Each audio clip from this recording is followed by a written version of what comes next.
Assalamualaikum warahmatullahi wabarakatuh. Perkenalkan, nama saya Andewa, NIM 62, Praktikan Geoinformatika Plug 11, Plug 8. Di sini saya akan menerangkan bagaimana cara untuk melakukan analisis sesar dan kekar menggunakan aplikasi TIPS. Yang pertama, kita akan melakukan analisis sesar menggunakan data buruk, yaitu SFGF. Di sini kita sudah dapatkan datanya, SF-nya ini, GF-nya ini. Setelah itu kita masukkan ke tips. Caranya dengan klik new, terus kita ubah dulu formatnya menjadi strike right garis miring deep.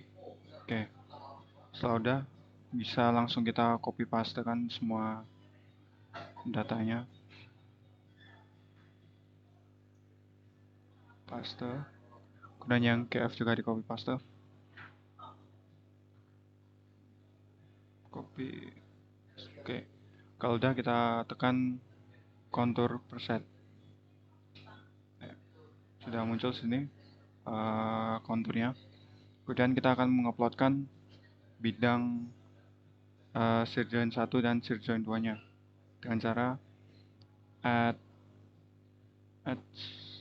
dengan cara ini. Kita masukkan bidang, kemudian kursor diarahkan ke titik pusat konturnya yang sini. Karena ini nilai strike-nya itu sekitar puluhan, dan kita lihat dari data kita yang puluhan tuh SF-nya, berarti ini tuh akan menjadi SF. Untuk labelnya kita tulis SF. Kemudian untuk visibility kita centang label sama plane aja. Kemudian kita oke. Kemudian lakukan cara yang sama untuk ngeplot GF-nya. GF. Oke. Kemudian setelah ini kita akan membuat bidang bantu dengan cara mengarahkan kursor ke perpotongan SF dan GF. Kita beri nama bidang bantu atau BB. Oke, kalau sudah jadi. Untuk warna-warnanya bisa kita ubah biar untuk memudahkan melihatnya. Dengan klik 2 kali, kemudian klik kanan, kemudian edit user plane, kemudian pilih warna bebas. Oke. Kemudian kita ngeplot bereksiasinya 83, strike bereksiasinya 83. Bereksiasi itu strike-nya 83, kemudian dip-nya itu diarahkan ke perpotongan antara SF dan GF. 83 itu berarti gini ya, 83 itu berarti gini. Oh, kebalik. Nah, gini. 83, oke. Kalau udah, kita klik dan kasih nama bereksiasi. Bisa kita ubah juga warnanya. Dan oke. Kemudian sekarang kita ngeplot arah-arah tegasannya dengan cara add trend line. Yang pertama kita ngeplot sigma 2 aksen, yaitu di perpotongan antara GF dan SF. Kita arahkan garisnya di perpotongannya, kemudian kita oke. Kemudian bisa diberi tanda untuk memudahkan sigma 2. Kemudian setelah ini kita ngeplot sigma 1 aksen. Sigma 1 aksen itu perpotongan antara GF dengan bidang bantu. GF dengan bidang bantu. Berarti di sini. Oke. Kemudian bisa kita beri tanda studi tadi. Sigma 1 aksen. Oke. Untuk konturnya bisa dihilangkan aja biar memudahkan melihatnya. Oke. Nah, setelah kita menemukan sigma 1 aksennya, kita bisa mencari sigma 1-nya. Sigma 1 itu nilainya 30 derajat dari sigma 1 aksen ke arah sudut lancip antara GF dengan bereksiasi atau ke arah bereksiasinya, seperti itu. bisa kita lihat di sini untuk besar sigma satu aksennya itu 324. Berarti ke arah 324 ke arah bawah, berarti 324 dikurangi 30. 324 dikurangi 30 berarti 296. 80, 90. 296. Maksudnya 294. Oke. 324, 294. Ini kan jadi sigma 1. Kita taruh tanda sih. Kemudian kita ngeplot sigma 3-nya. Sigma 3 itu 90 derajat dari sigma 1. Berarti 90 derajat itu ke arah bawah sini ya. Untuk sigma 1-nya tadi 294, berarti kalau selisihnya 90 berarti 204. 204. Oke, ini jadi sigma 3 di sini. Sigma 3.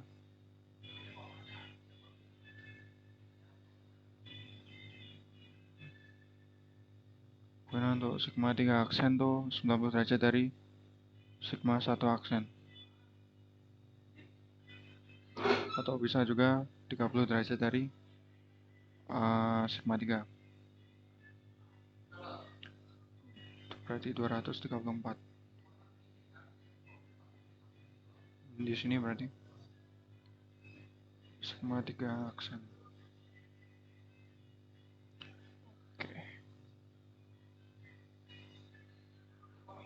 Kalau sudah, kita kemudian membuat net slip.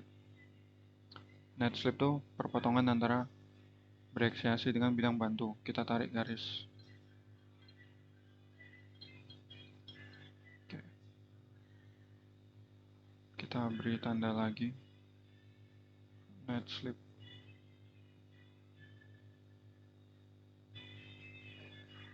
Kemudian kita mencari arah pergerakannya. Sebelumnya kita mencari tahu dulu yang mana yang footwall, yang mana yang hanging wall. Jadi untuk footwall itu bagian yang lebih besar daripada hanging wall. Maksudnya yang lebih besar tuh kita lihat bereksiasi ini.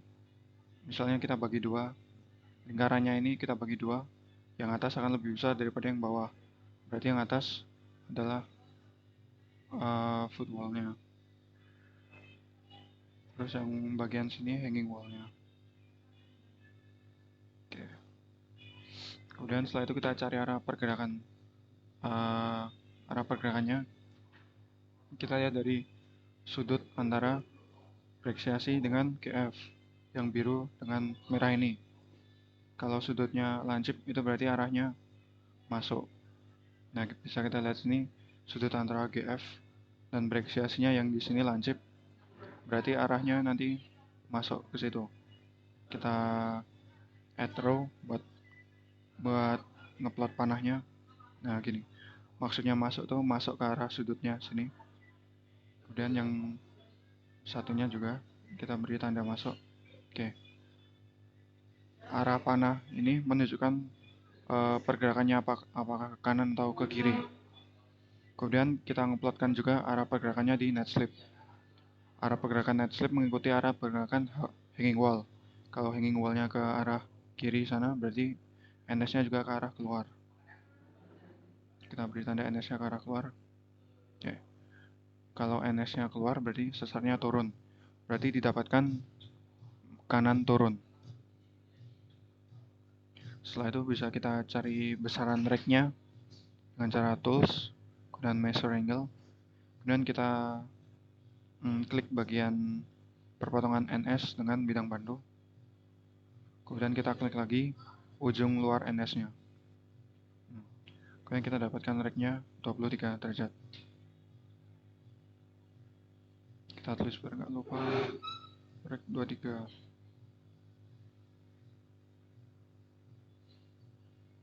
Rake 23 derajat. Oke. Setelah itu kita cari ini kedudukan bereksiasinya dengan ini. Dilihat strike-nya 84, dimnya 81. Kita tulis juga bereksiasi N081 is 84. Kita oke. Nah, oke. Dari sini kita, dari data reg dan dip bereksiasi kita bisa tahu bagaimana penamaan sesar ini menurut Ricard.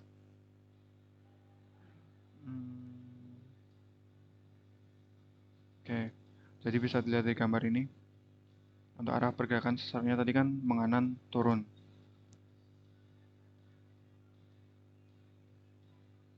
Menganan kanan, kita lihat bagian kanan yang turun. Oke, untuk besar regnya sendiri 23. Berarti nanti regnya 23 itu di antara 10 dan 45 di bagian sini. Terus dipnya itu 84, berarti di bagian luar dari 45 ini, di bagian sini. Berarti di nomor 11 ini. Kemudian kita lihat nomor 11 itu namanya normal right slip fault. Kemudian kita tulis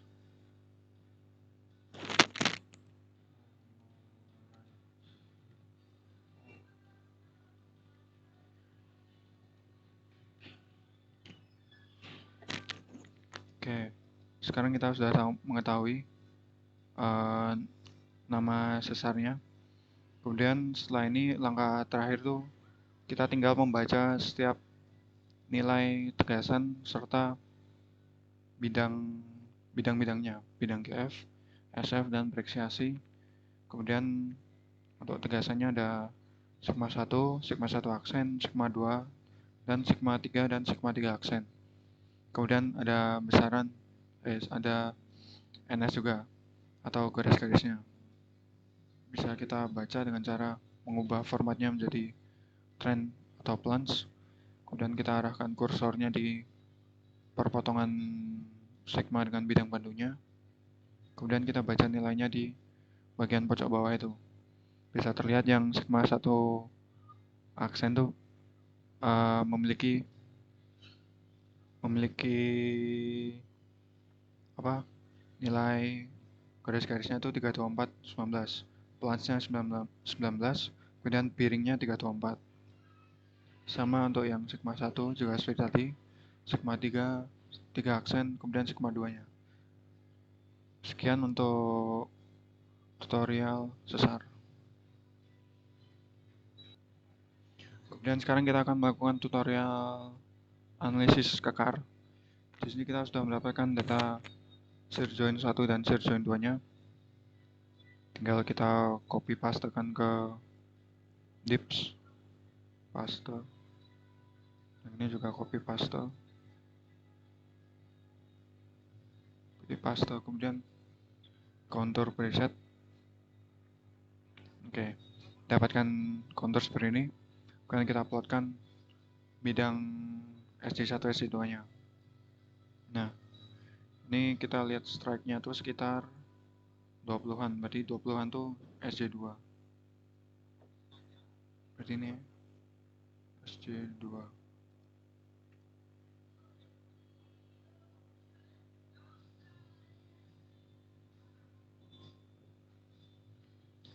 Kita ulang bentar. Kita arahkan kursornya ke puncak konturnya, SD2. Kemudian kita lakukan yang sama ke kontur yang satunya. Kalau konturnya seperti ini, kita kira-kira bagian tengahnya, saya akan memilih daerah sini. Akan jadi SD satunya. Oke. Setelah itu kita uploadkan bidang bantu dengan cara mengeklik bagian perpotongan antara SD1 dan SD2-nya. Bidang bantu. Oke.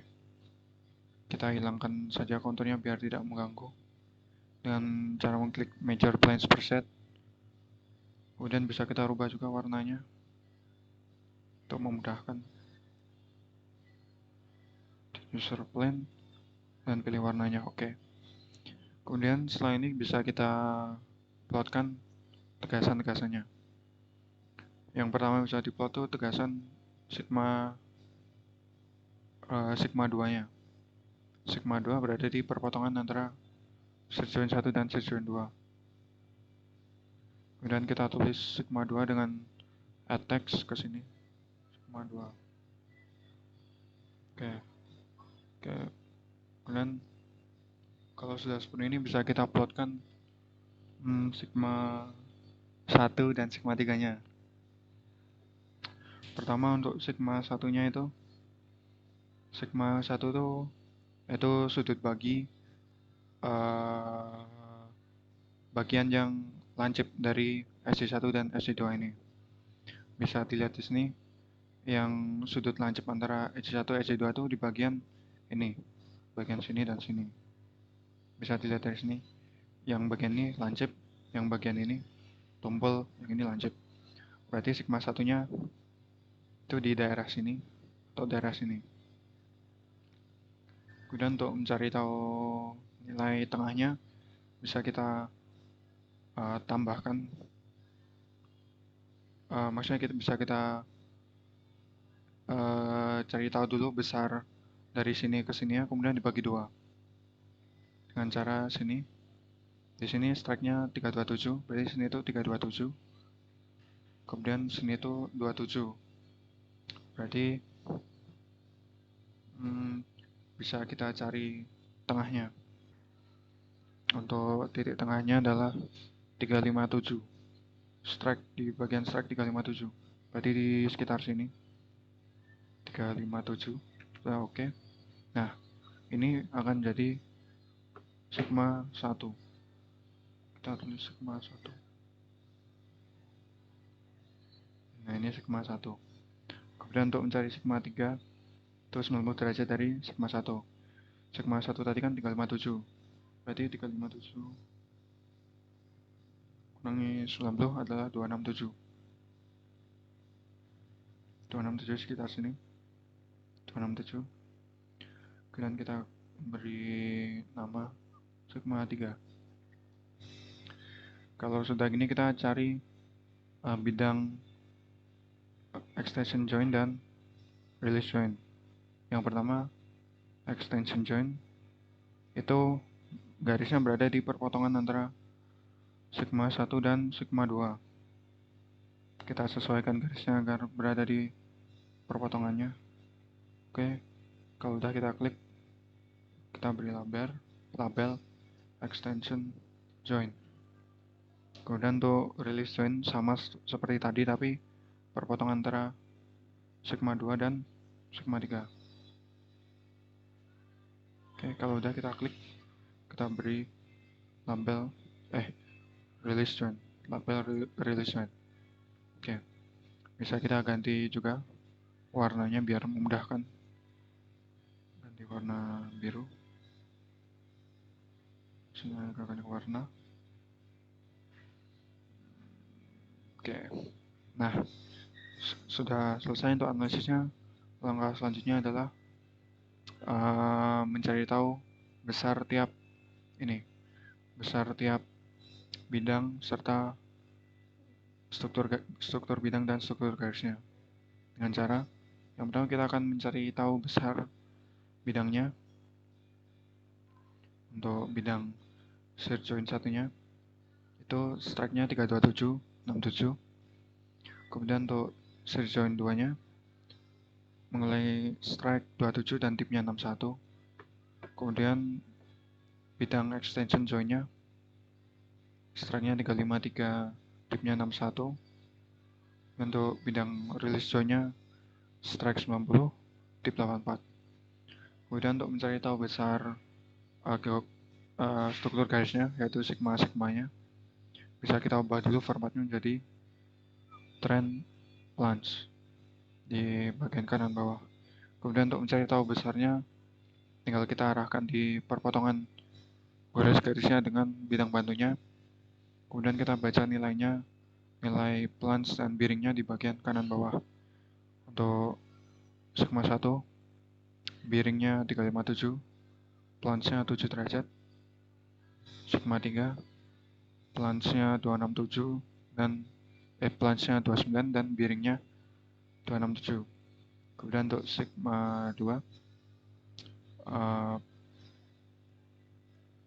bearing-nya seperti yang di pojok bawah, 59, plunge-nya 59. Oke, sekian tutorial kekar.